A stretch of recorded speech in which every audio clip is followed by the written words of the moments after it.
Can you just talk for a second about the value of prairie? You're talking about what Native Americans burned so they would attract the deer and the elk, Right. and a greater habitat.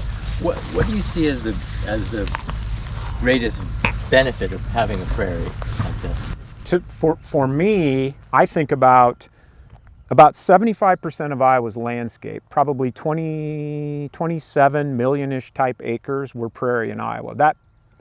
If that doesn't blow your mind, if you think of Iowa as a state and over 75% of this landscape was something similar to this. So the intrinsic value, number one, 1/5 of the world's most productive soil, whether we're feeding the world or not. I mean, it's still great soil that we can raise crops on. Wildlife value. I mean, a lot of our wildlife species, I'm looking kind of in the background right there and I see 2 grassland nesting birds, on cue flying around the prairie, So a lot of our wildlife species evolved with this. I can see a bumblebee in the background, kind of looking at that penstemon.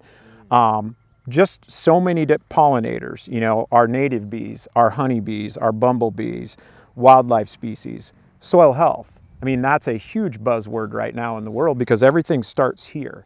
We don't grow any of our food without what's underneath our feet. We need to take care of what we have. I mean, to me, that is one of the huge values of a restored prairie. And you say, well, you're not growing food out there. Well, we might be, because if those pollinators are living out here and they're going and pollinating your apple tree afterwards, we might be getting food value out of it. So there's a whole host of reasons, to me. And this is a short-term prairie. This is a prairie that, I still call it a prairie. It's in a federal program, but will this prairie exist after the end of CRP? I'm guessing yes, right, Ron?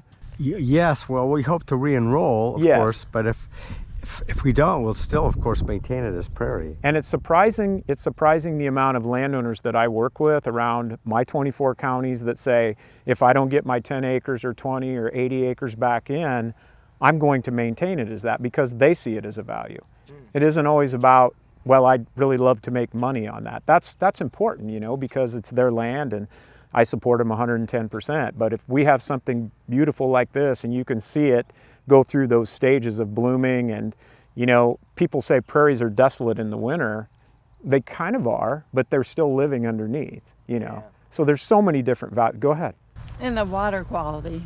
Absolutely. Because, there's that huge demo. I think the Farm Bureau has this demo of you put water through these tubes, and when it goes through the prairie soil, it comes up pure. Yep. And it goes through row crops and no.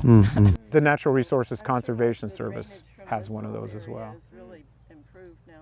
Yeah, and especially with these little restored wetlands that we have down here as well, which, will catch any runoff. And it's amazing what that right out there will soak up in a rain event. Plus it kind of, and I'm no expert at it, I'm a wildlife biologist, but they say when you get big raindrops that the prairie leaves will scatter that rain instead of having it be a huge impact on bare soil. So there's probably more reasons than I'm mentioning, but those always come to the forefront. Wildlife, whether that's bees, butterfly, a pheasant, a quail, a deer, a turkey, water, air, soil, all of them. That's what makes it important.